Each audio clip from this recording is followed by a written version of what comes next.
Bonjour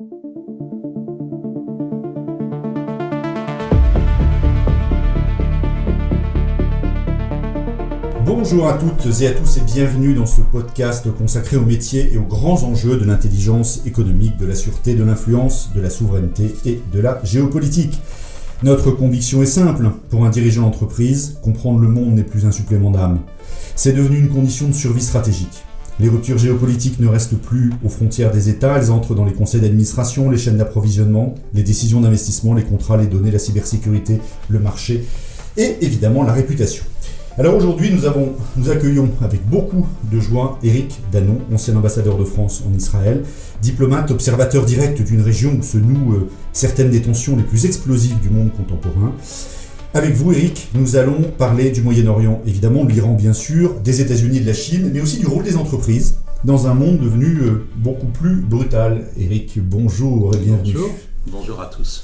Alors, première question, vous connaissez notre podcast, on commence surtout par vous, l'homme qui est derrière l'ambassadeur. Alors, vous avez passé en fait votre vie au contact des rapports de force. Est-ce que le monde est aujourd'hui plus dangereux qu'avant ou simplement plus lucide sur sa propre brutalité ? Alors, la réponse est nuancée. Ce qui est sûr, c'est que l'ordre ancien, bâti à partir de la Deuxième Guerre mondiale, autour d'alliances comme l'OTAN, autour du droit international, ce genre de choses, cet ordre-là est en train de disparaître. Il y a donc quelque chose de dangereux ou d'angoissant, d'anxiogène, par exemple pour un dirigeant d'entreprise. Mais il faut bien voir que c'est notre vision des choses. Ce qui nous paraît aujourd'hui imprévisible, incertain, voire chaotique, c'est vu de nous. Pour un Chinois, pour un Brésilien, pour un Canadien, eh bien, les choses sont complètement différentes. Notre vision est soit franco-centrée, soit européo-centrée. Et pour nous, le monde tel qu'il est apparaît effectivement plus dangereux qu'il ne l'était avant. Pour tous ceux qui ont vécu les guerres d'avant, et y compris au Moyen-Orient, en Afrique ou en Amérique centrale ou en Amérique du Sud, le danger n'est pas plus grand aujourd'hui qu'il ne l'était auparavant. Et alors, dans votre parcours personnel, parce que, comme beaucoup de diplomates, vous avez étudié à Sciences Po, et puis ensuite vous êtes passé par l'ENA, qu'est-ce qui vous a préparé à comprendre ces zones de tension et ces situations de crise que vous avez, vécues ou affrontées en tant que diplomate ? Alors, ce qui m'avait préparé, c'était sans doute avant les études, c'est l'histoire familiale. Mes deux parents sont nés à Alexandrie, en Égypte, et ont dû partir à cause de Suez, ou un peu avant.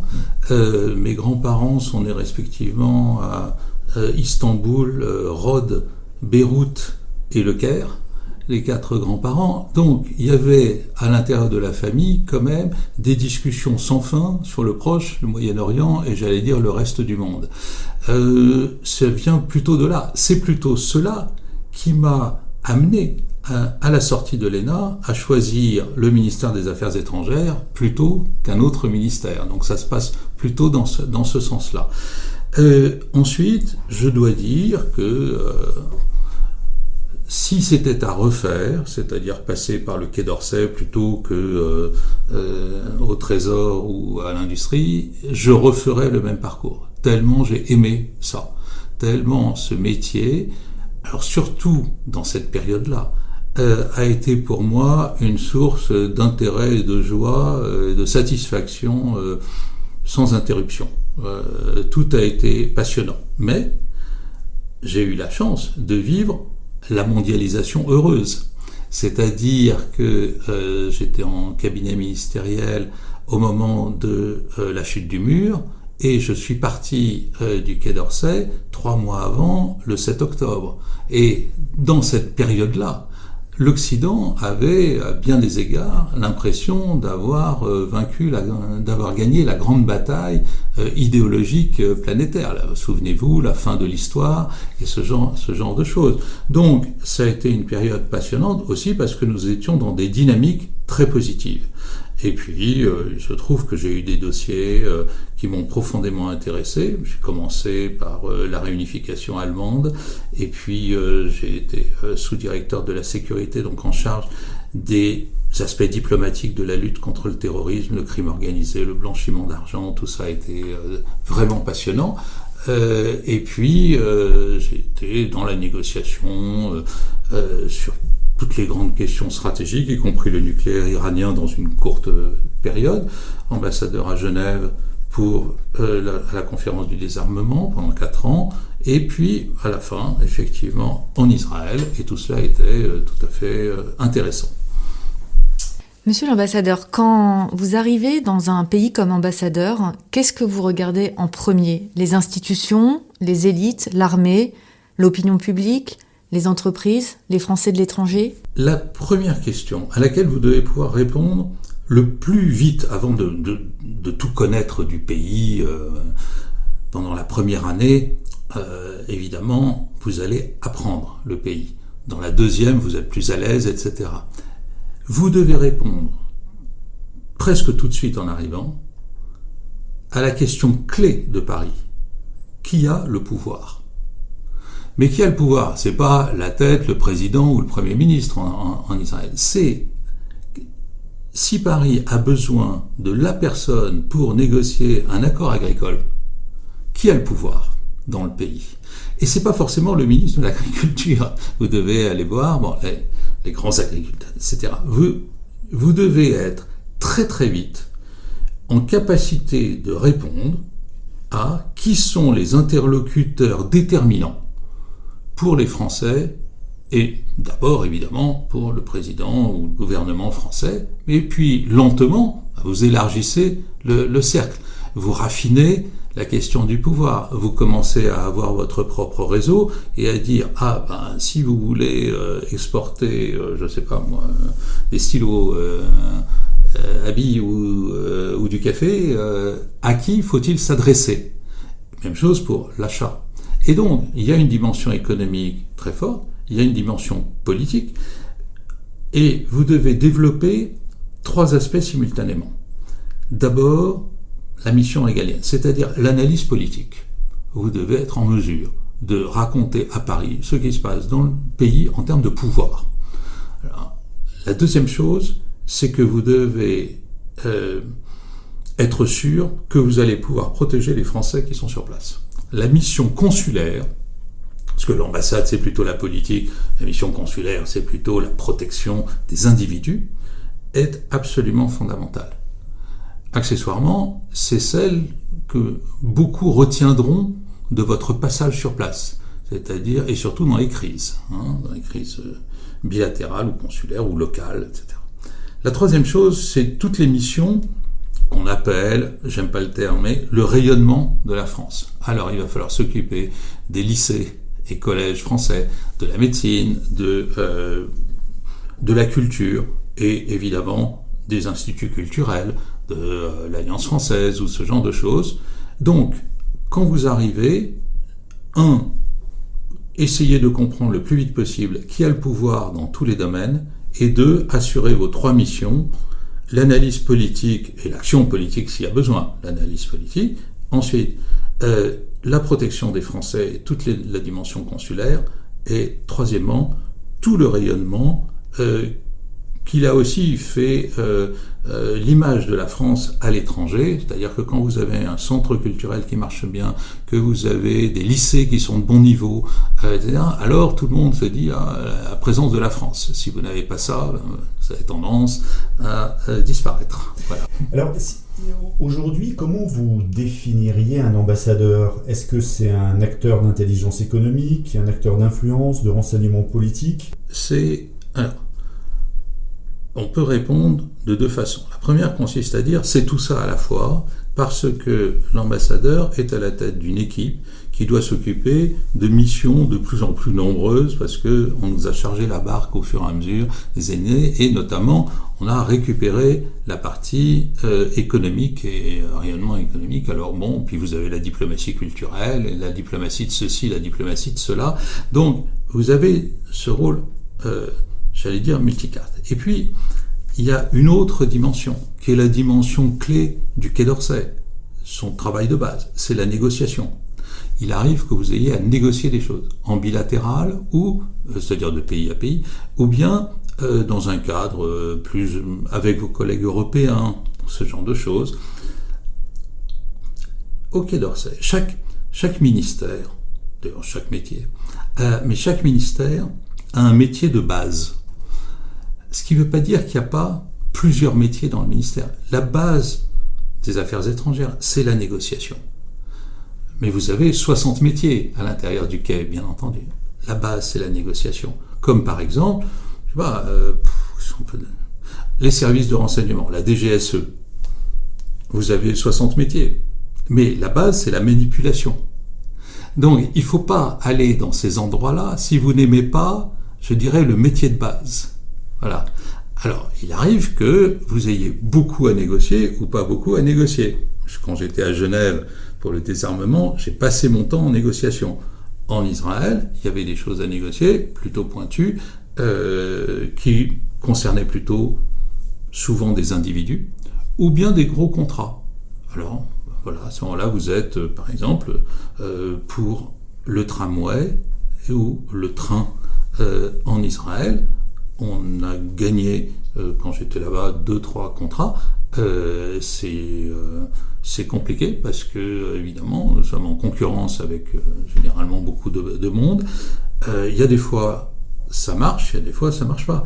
Par exemple, quand je suis reparti, nous étions le 2e pays en termes de coopération militaire avec Israël. De la pure coopération militaire, avec les bateaux français qui venaient, etc. Et bien sûr, après les Américains. C'est une chose, et on a fait du beau travail.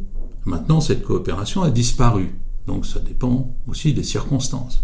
Mais pendant que je faisais de la coopération militaire, je n'ai pas pu réussir quoi que ce soit en termes de vente d'armes françaises sur place. Pourquoi ? Parce que vous avez les Américains qui vous bloquent absolument tous les marchés. Donc, j'aurais bien voulu vendre, même pas un Rafale, mais une roue de Rafale, un pneu de Rafale. Je n'ai rien vendu. Voilà, donc, quand on dit d'ailleurs que la France vend des armes en Israël, c'est une plaisanterie. Donc, tout ça pour vous dire que, voilà, on a des métiers très divers, mais que le métier de base, c'est quand même l'analyse politique et la négociation. Alors ça nous fait une transition évidemment très facile avec le Moyen-Orient. Quand on regarde la couverture du Courrier international, il titre « L'Iran a gagné et après ». Vous êtes aussi de cet avis ? Je trouve que c'est bien plus subtil que ça. Évidemment, en première analyse, on a l'impression, j'entends ça partout, que les Américains ont capitulé, que c'est un curieux mélange de Munich 36 et de Suez 56. Bon, très bien. Une fois qu'on a dit ça, il faut regarder un peu plus subtilement les choses. D'abord, pour aller très vite et pas embêter vos auditeurs, ce qui a été agréé, c'est ce qu'on appelle un Memorandum of Understanding, c'est-à-dire un protocole qui ouvre une nouvelle négociation. Normalement, en 60 jours, je ne serais pas étonné que ça en prenne 600, plutôt que 60. Donc, on est au début d'une négociation. Vous voulez dire qu'on est au début d'un processus qui peut en fait durer très très longtemps. Oui, qui peut carrément ne jamais s'arrêter. Oui, les Iraniens sont très malins pour ça, et quand vous avez négocié avec eux pendant 12 ans, vous savez comment ils savent jouer la montre. Or, évidemment, je pense qu'ils vont jouer la montre jusqu'au départ de Donald Trump d'ici 2 ans et demi. D'ici là, ils vont évidemment engranger un certain nombre d'éléments. En gros, vu du côté occidental, français, israélien ou américain, la négociation part sur de très mauvaises bases, puisqu'on a l'impression que dans les termes mêmes de ce protocole d'accord, les Américains ont tout lâché à l'Iran. Et en même temps, d'où le titre, l'Iran a gagné parce qu'il a résisté et qu'il ne s'est pas effondré. Quand vous attaquez un pays comme l'Iran, bien entendu, le seul fait qu'il ne s'effondre pas est pour lui en soi une victoire. Si vous enlevez tous ces aspects qui sont très, très forts en termes d'opinion publique, de commentaires, de passion, de tout ce que vous voulez, et que vous regardez ce qui se passe d'un strict point de vue géopolitique, vous avez énormément de changements dans la zone, mais ce qui ne veut pas dire forcément que l'Iran a gagné. Parce que l'Iran est dans un état de grande faiblesse, à la fois politique, parce que une partie de son élite politique a été tuée, et puis parce que économiquement, le pays est dans une très très mauvaise situation. Et on parle de centaines de millions de dollars pour le faire repartir, ce qui reviendrait en fait à une espèce de plan Marshall, mais de toute façon il faudra des années et des années pour que l'Iran puisse se reconstruire. Donc il part d'une situation très mauvaise. Israël part dans une situation qui est très difficile pour lui, parce qu'il a l'impression de s'être fait avoir par les Américains, et notamment sur la question de la sécurité au Liban. Mais le plus important, c'est de dézoomer un peu sur la situation et de voir ce qui va changer dans les mois et les années qui viennent. S'il n'y a pas de catastrophe dans la négociation, le détroit d'Ormuz est réouvert. Vous avez vu le prix du pétrole. Enfin, en même temps, il était déjà ouvert avant. Oui, mais là, après la guerre, il n'était pas évident qu'il le soit dans les mêmes conditions. Je trouve que c'est pas du tout une victoire, le fait qu'il soit réouvert, mais c'est indispensable pour éviter la récession mondiale. Autrement, fort heureusement, le baril est redescendu de 110 à 75, parce qu'autrement, on n'était pas bien au niveau de l'économie mondiale. Donc, je pense qu'il y a une négociation plus ou moins secrète entre l'Iran et Oman pour arriver à faire payer sous des formes de droits quelconques, de services quelconques, les bateaux qui vont franchir le détroit. Ensuite, vous avez quelque chose qui va tout changer, qui est que les pétromonarchies du Golfe sont obligées de repenser leur modèle de sécurité parce qu'elles ont l'impression que les Américains ne sont pas fiables dans cette histoire et que les Américains les ont plus ou moins lâchés aussi. Prenez par exemple, d'un point de vue strictement militaire, le fait d'avoir une base américaine dans son pays n'est plus du tout un facteur de sûreté, mais au contraire, a désigné votre pays comme étant une cible des attaques iraniennes. Donc là, vous avez des changements de paradigme sécuritaire en termes militaires. Et puis, vous allez avoir, s'il y a un affaiblissement de l'Iran, vous allez avoir une montée de la Turquie. La Turquie, héritière de l'Empire ottoman, et l'Iran, héritier de l'Empire perse, ont toujours été les deux puissances non arabes qui voulaient avoir l'influence la plus déterminante sur le monde arabe. Si l'Iran en a moins, alors la Turquie va en avoir plus. Un jeu de... Voilà, comme ça.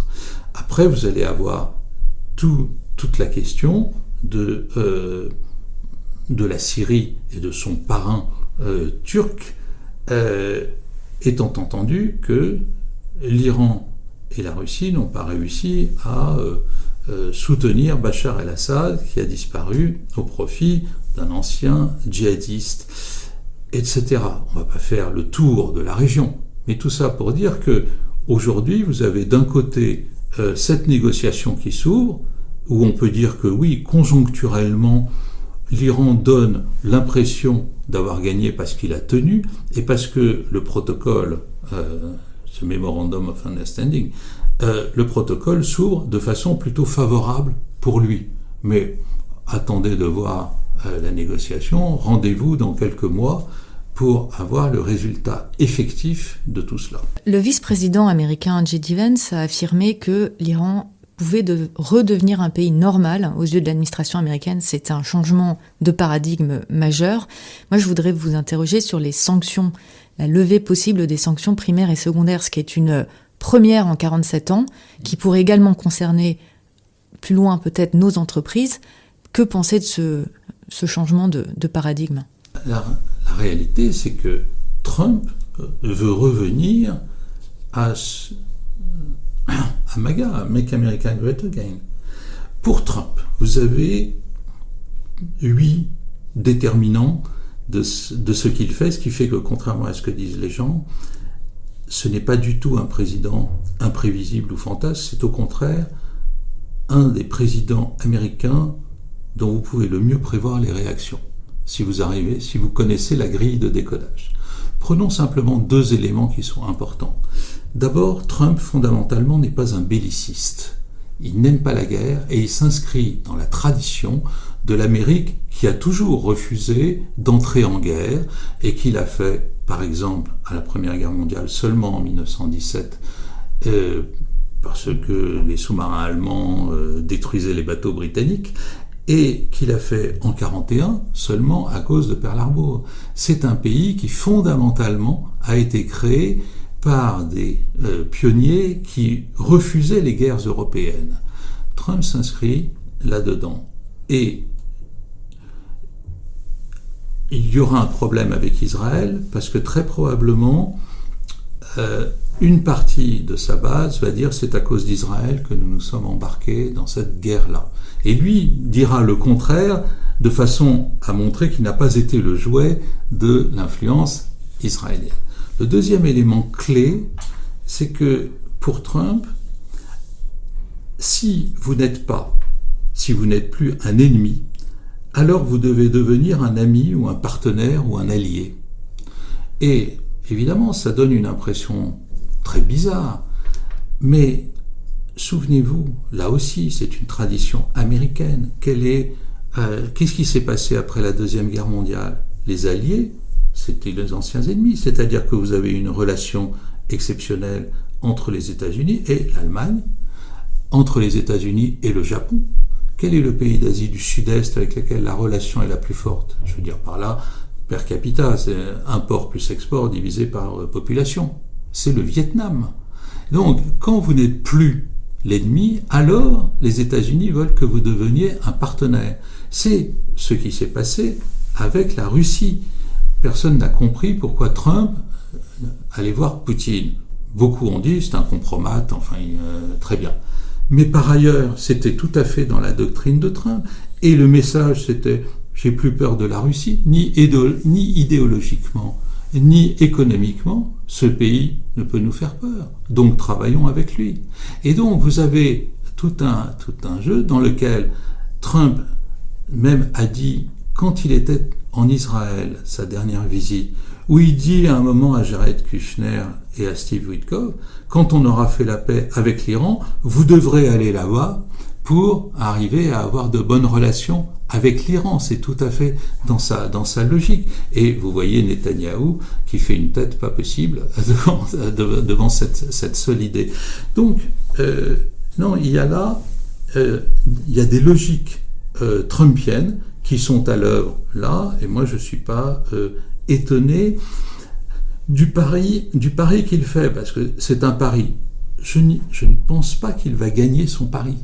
Mais le pari, c'est en gros, on va faire l'équivalent du plan Marshall, c'est-à-dire il faut bien que l'Iran, il faut sortir des logiques d'humiliation, parce que l'humiliation dans l'histoire, ça se paye cash, traité de Versailles en 19, et il faut au contraire aider l'ennemi à devenir un ami. Je n'y crois pas dans le cas de l'Iran, encore une fois, mais il n'empêche que, souvenez-vous de cette phrase attribuée à Scipion l'Africain, si tu veux faire la paix avec ton ennemi, offre-lui un pont d'or. C'est-à-dire que, en fait, c'est l'idée de Trump, c'est que l'argent va, s'il se déverse en Iran, eh bien, la relation avec les États-Unis sera bien meilleure, et surtout, derrière, la population iranienne va commencer à demander des comptes au régime. C'est-à-dire que pour Trump, pour affaiblir le régime des gardiens, plus que des mollahs, eh bien, il faut que la population le demande, et la population va le demander à partir du moment où elle voit que sa situation peut s'améliorer, mais que le régime garde l'argent pour lui. C'est ça le pari de Trump aujourd'hui en Iran.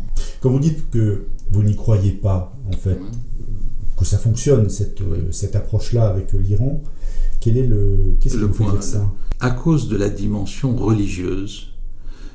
Alors peut-être que avec d'autres, je la surévalue.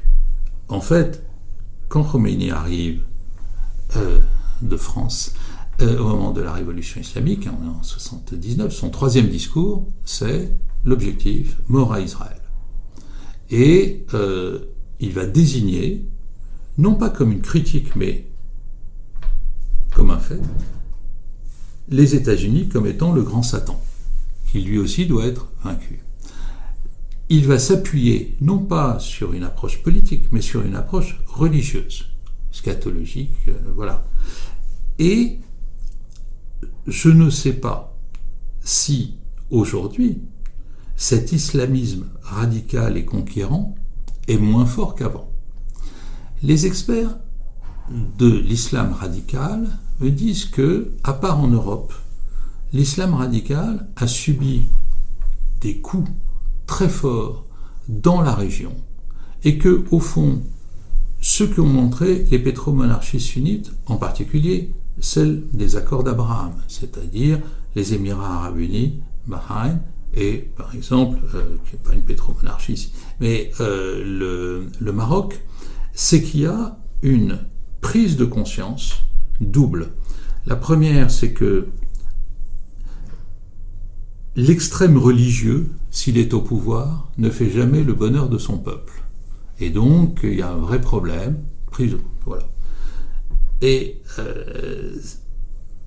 la deuxième chose, c'est que les mouvements dits des proxys iraniens, c'est-à-dire le Hamas à Gaza, le Hezbollah au Liban, les Houthis au Yémen et certaines milices pro-iraniennes en Irak, on disait qu'elles faisaient la guerre à Israël au nom de la défense de la population de leur pays.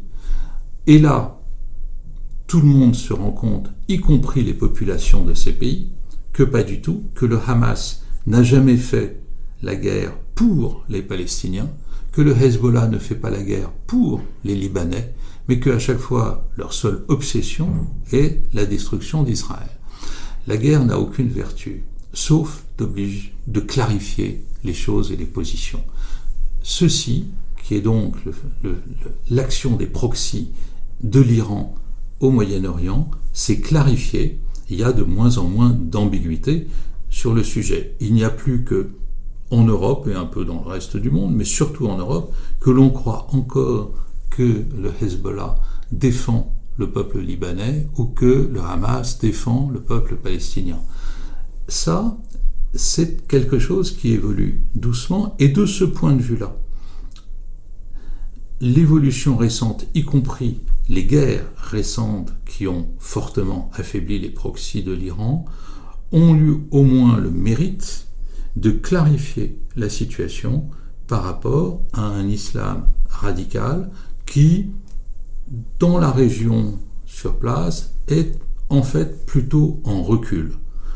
On le voit d'ailleurs comment les gardiens de la révolution en Iran ont quasiment pris la place des mollahs.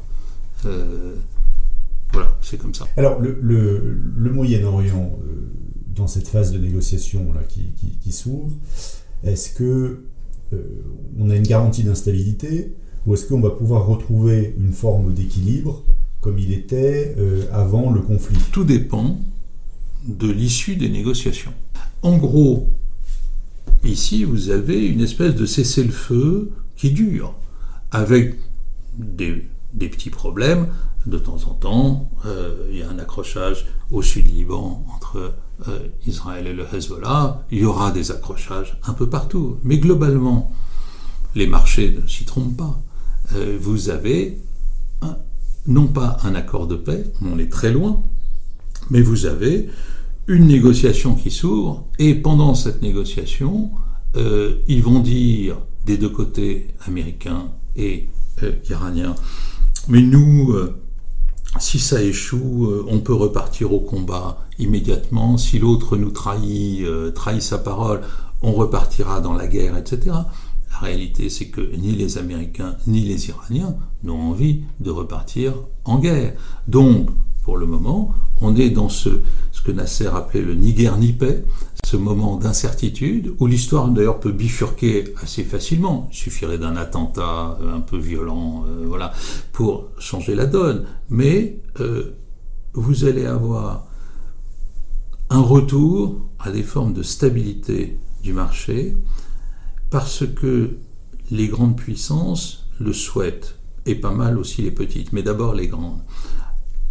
Dans cette affaire, qu'est-ce qui va se passer? Ce sera le grand bouleversement économique si l'Iran, parce qu'il n'a plus de sanctions, peut vendre son pétrole au prix du marché. Actuellement, il ne le vend que à la Chine, et à peu près à 50% du prix du marché. Pourquoi? Parce que la Chine étant le seul acheteur, elle fixait le prix, globalement. Je vais vite pour vos auditeurs, c'est un peu plus subtil que ça, mais en gros c'est ça. Et maintenant, imaginez que l'Iran puisse vendre plus cher. Qu'est-ce qui va se passer? C'est que la Chine va devoir acheter plus cher.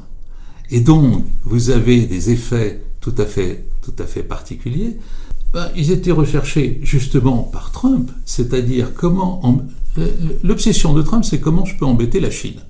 Pour embêter la Chine, il avait dit je vais contrôler les flux pétroliers, et donc il se met à travailler la question du Venezuela, la question des sanctions vis-à-vis de la Russie, la question du détroit d'Ormuz, la question du canal de Panama, etc. Bref, et même il signe un accord avec les pays autour du canal de Malacca, donc bon, ok. Il s'agit d'embêter la Chine, mais là il va s'embêter encore plus, parce que le 10% du pétrole qui arrive en Chine, c'est du pétrole iranien. Celui-ci va augmenter en prix si les sanctions sont levées. Et donc, pour les Chinois, l'addition augmente. Or, les Chinois n'iront pas spécialement ailleurs, parce qu'ils ont une créance énorme sur l'Iran. On parle de 400 milliards de dollars à peu près. En gros, la Chine est devenue le banquier de l'Iran. Mais cette créance est gagée sur le pétrole iranien. C'est pour ça que si le pétrole... Ils ont plusieurs années de pétrole déjà devant eux. Oui, pour le remboursement. S'il y a remboursement, on verra bien, il peut y avoir des accords pour ne plus rembourser. Mais vous voyez que, en tout cas, la Chine est directement partie prenante de cette affaire iranienne. Les Russes aussi, parce que les Russes ont bien profité de la fermeture du détroit d'Ormuz, mais maintenant, le pétrole, pour eux, alors ça va redescendre. Donc ça, c'est plus compliqué pour eux. Et puis pour le reste de l'économie, tout le monde se porte bien, se porte mieux, surtout à la veille des vacances occidentales, pour retrouver un prix du litre à la pompe qui est redescendu en dessous d'un 90 ou à peu près. Bon, etc., etc. Vous avez des effets positifs, tout ça pour longue digression, pour répondre à votre question sur la stabilité régionale. Maintenant, vous avez aussi des entités qui voudront détruire l'accord et saboter la négociation. Par exemple, les proxys, c'est-à-dire que le Hezbollah, même si l'Iran lui dit on arrête, le Hezbollah va dire pas question d'être désarmé. Le Hamas dira pas question d'être désarmé. Israël dira en conséquence, moi je continue à leur taper dessus. Donc, et à ce moment-là, l'Iran va dire mais il n'y a plus de négociation si les combats continuent au sud Liban. Donc l'Iran a très finement joué cette affaire, vu de chez eux bien sûr. Pourquoi ? Parce qu'il a lié les pourparlers du MOU avec la question de la fin des combats au sud Liban. Donc, en disant aux États-Unis, vous êtes responsables côté israélien, je suis responsable côté Hezbollah. Et ça devait immanquablement aller vers une tension très forte entre Trump et Netanyahou, bien entendu, puisque le MOU, tel qu'il est signé, est absolument inouï en termes de droit international. On n'avait pas vu ça depuis la Deuxième Guerre mondiale. C'est-à-dire un pays qui signe pour un autre. Alors c'est pas un traité, donc on n'est pas dans le droit des traités, mais ça fait longtemps on dit bien, vous ne pouvez pas engager dans un traité un pays qui n'en est pas signataire. Donc Israël a dit, je ne me sens pas lié par le MOU. Alors bon, encore une fois, c'est pas un traité, mais c'est l'esprit même du droit international qui a été totalement modifié, enfin, voilà, dans cette affaire. Et je ne serais pas étonné qu'il y ait du sabotage. Il peut même y en avoir en Iran, je termine avec ça, parce que vous avez des durs du régime de Téhéran qui disent c'est nous qui avons capitulé, et qui disent aux négociateurs, Arakchi, Kalibaf et les autres, comment avez-vous accepté de signer avec les États-Unis alors qu'ils ont tué le guide suprême ? Donc vous voyez que c'est tendu aussi chez eux. Donc vous aurez toujours des extrémistes, entre guillemets, qui ne sont pas spécialement pour la paix. C'est pas leur objectif principal.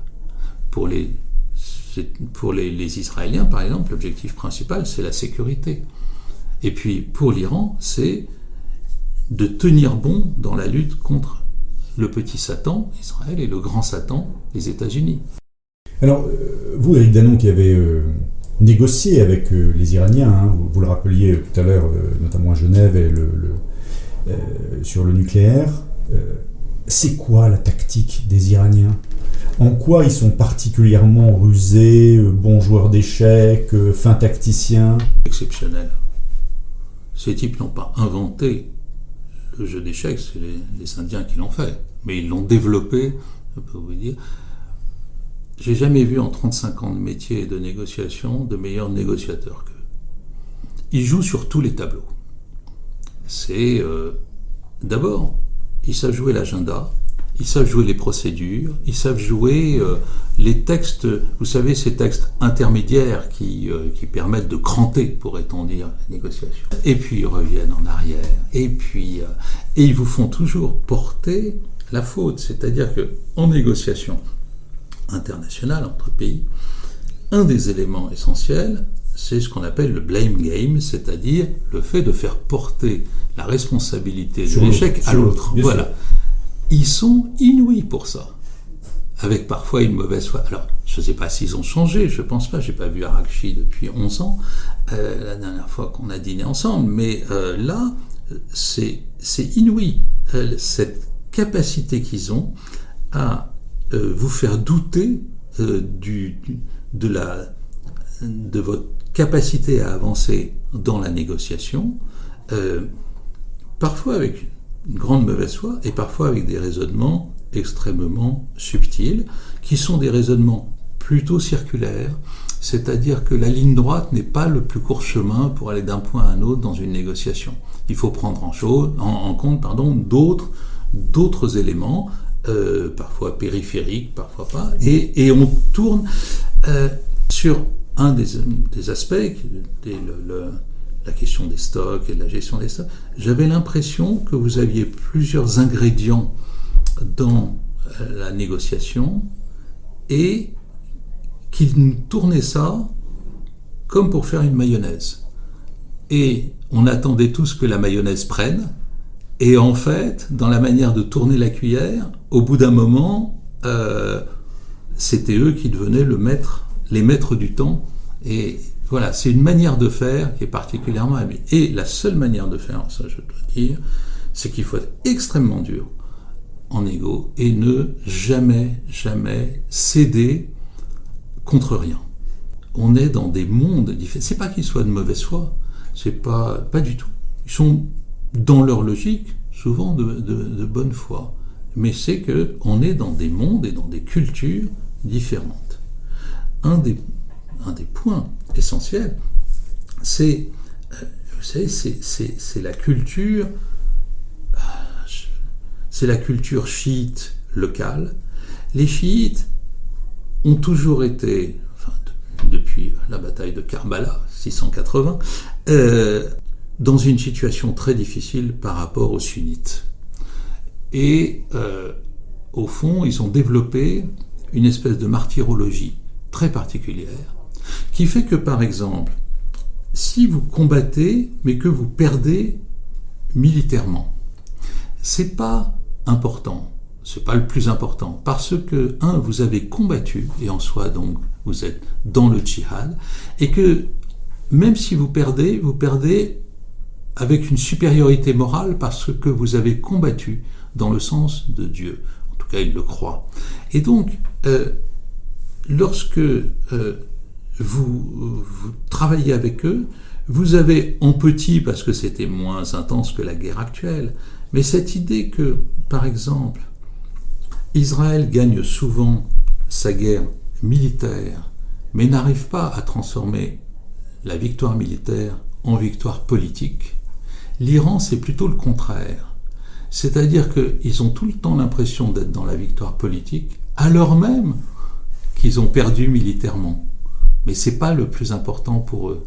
Et c'est très compliqué de travailler la question nucléaire autour de cette question, qu'est-ce qu'on gagne, qu'est-ce qu'on perd, avec cette idée qu'ils ont développée progressivement, que le nucléaire, ça devait devenir l'ADN de la nouvelle culture iranienne. Parce que moi j'ai commencé avec eux, non pas avec ça, mais avec Eurodif. C'est un très très vieux contrat franco-iranien. Quand je suis arrivé au Quai, c'était une toute autre affaire. Mais il faut bien voir que l'Iran s'est toujours considéré, ou a voulu, sous le Shah, être la grande puissance énergétique de la région. Ils voulaient du nucléaire, ils voulaient du pétrole, et ils en avaient, et ils voulaient pouvoir, inonder l'ensemble du Proche-Orient avec leur électricité ou avec leur énergie. Et ils ont été contraints. Non, mais ça reste quand même une idée centrale de ce pays. Nous sommes ceux qui devons pouvoir être les grands distributeurs ou les grands pourvoyeurs d'énergie dans la région.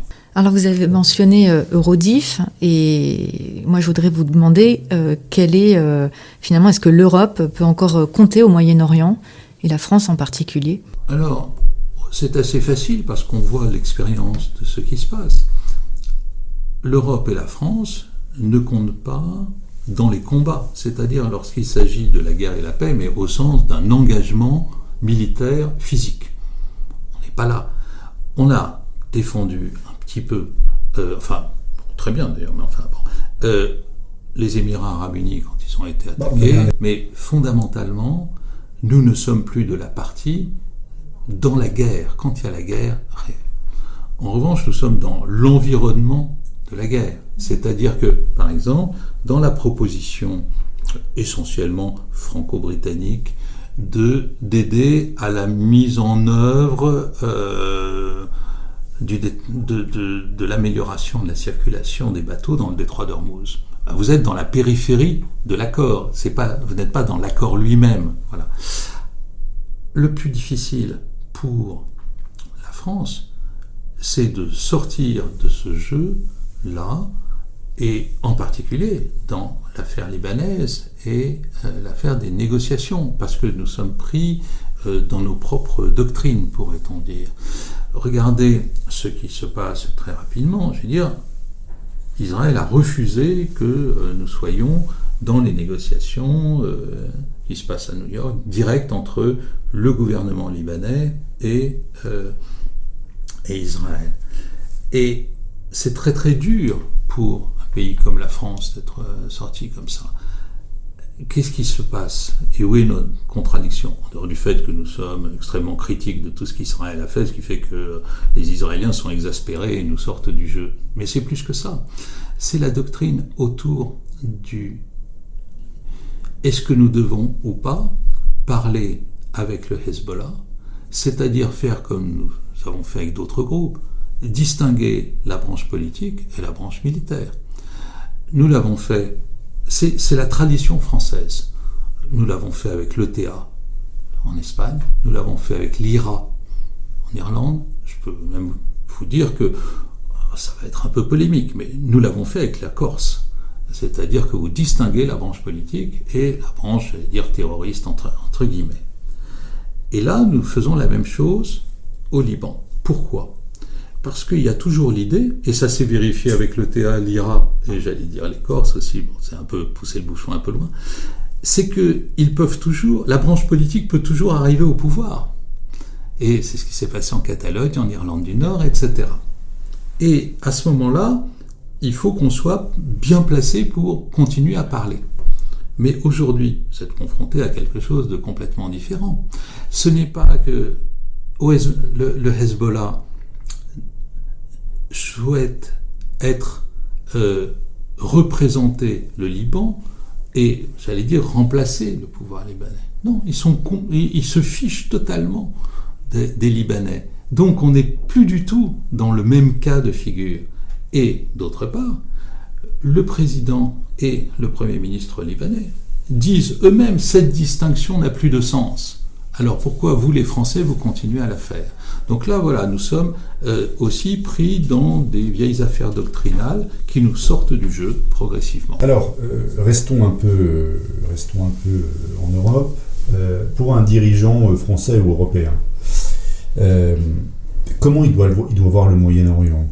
Il doit le voir comme un marché à risque, un partenaire stratégique, un champ de mine géopolitique, les trois à la fois? Oui, les trois à la fois, tout à fait. Mais en même temps, si on se place, non pas au niveau des dirigeants politiques, mais d'un dirigeant d'entreprise, c'est plein de risques et c'est plein d'opportunités. Moi, avec les entreprises avec lesquelles je travaille dans la zone, en conseil, etc., je dis toujours, première chose, ne vous perdez pas dans la géopolitique locale. Regardez les risques géopolitiques qui concernent votre entreprise et pas tout le reste, parce qu'autrement vous allez vous faire noyer, parce qu'il y a tellement de choses qui se passent. Donc, tout le monde a été plus ou moins touché par le détroit d'Ormuz, mais enlevons cette affaire du pétrole et de certains approvisionnements en plastique, en engrais, etc. Tout ça va se remettre normalement, je pense, dans les semaines ou les mois qui viennent. Mais quel est le vrai risque géopolitique? Première chose pour un dirigeant d'entreprise. Ensuite, une fois que vous avez établi les 2-3 risques correspondant à votre entreprise dans la zone, il faut travailler sur la probabilité de ce risque et donc de la probabilité de difficulté pour l'entreprise. Et là, on a souvent, en tant que conseil extérieur, il faut arriver à montrer à un dirigeant d'entreprise que là où il voit une forte probabilité de risque, en fait, la situation, objectivement, peut s'analyser différemment et qu'il surinterprète certains signaux et que parfois, d'ailleurs, il en sous-interprète d'autres. Et ça, c'est lié à l'information mainstream des journaux télévisés. Dans la plupart des entreprises avec lesquelles je travaille, vous avez un niveau de culture qui est plus intéressant qu'il y a quelques années, tout le monde se sent concerné, mais qui en réalité est basé sur les chaînes d'infos continues. Et là, les entreprises doivent absolument travailler, soit en interne, soit par un service extérieur, à préciser vraiment la question du risque, la question de la probabilité du risque. Et ensuite, vous devez évidemment contrer ça, c'est-à-dire trouver des solutions, imaginer des solutions pour le dirigeant. Moi, j'ai tendance à souvent à aller vers un élargissement de certaines chaînes de valeur, c'est-à-dire qu'au lieu de mettre en gros ses œufs dans le même panier, y compris dans le monde arabe, on peut très souvent avoir 2, 3, 4 fournisseurs ou clients différemment de façon à minimiser le risque. Mais en gros, je constate qu'en France, vous avez au niveau des entreprises 2 grands types d'attitudes. Celles qui disent, ou les patrons qui disent, c'est trop compliqué pour moi. Au fond, il y a trop d'incertitudes, il y en a assez, j'y comprends rien, c'est trop dangereux, à chaque fois tout ça a un coût terrible pour l'entreprise, basta, on s'en va de tel ou tel marché, on reviendra plus tard. Et d'ailleurs, vous avez ça dans tous les domaines, hein, ça va de la pharma, encore une fois au plastique, des tas de choses. Et puis vous avez ceux qui disent, si on arrive à bien s'adapter et dans le calcul de risque et à trouver les solutions qui vont bien, alors on va pouvoir gagner beaucoup parce que, surtout avec les pétromonarchies du Golfe, on peut faire pas mal de très bonnes affaires. Donc voilà, vous avez des attitudes très différentes. C'est une question de motivation des dirigeants et, suivez mon regard, de qualité du conseil qu'on leur donne. Alors on touche un peu à la fin de notre échange, Éric Danon. Il y a souvent une question qu'on pose à nos interlocuteurs, c'est celle de s'adresser directement aux dirigeants. Si vous aviez qu'une seule recommandation, qu'une seule phrase à dire aux dirigeants français et européens, vous leur diriez quoi dans la situation ? Prenez votre information et votre conseil auprès de vrais sachants et pas dans l'info mainstream et pas auprès de commentateurs du dimanche. Vous voulez dire que c'est pas ChatGPT qui fait de la géopolitique pour les entreprises ? ChatGPT, comme les autres systèmes d'IA, c'est un système statistique qui a tendance à survaloriser l'opinion mainstream. Et donc, j'ai rien contre eux, je m'en sers très souvent, mais c'est pas bon pour un dirigeant d'entreprise, c'est pas suffisant. Il faut prendre des gens qui regardent les faits sous des angles différents et qui, encore une fois, sont capables d'évaluer avec le dirigeant d'entreprise le risque, où sont les risques réels, géopolitiques et autres, et ensuite, quelle est la probabilité de ce risque, et prendre ce à plus forte probabilité, et soit dire en conséquence on s'en va, ou en conséquence on s'adapte, et travailler avec des gens qui, j'allais dire culturellement, sont capables d'aider l'entreprise à s'adapter. Éric Danon, merci. Merci en tout cas à tous ceux qui nous ont suivis. À très bientôt pour un prochain épisode consacré aux enjeux de puissance, d'intelligence économique et de souveraineté. Et merci à Laure Pallès qui nous a rejoint et qui a interrogé aussi Éric Danon. Merci. Merci à vous. Merci beaucoup.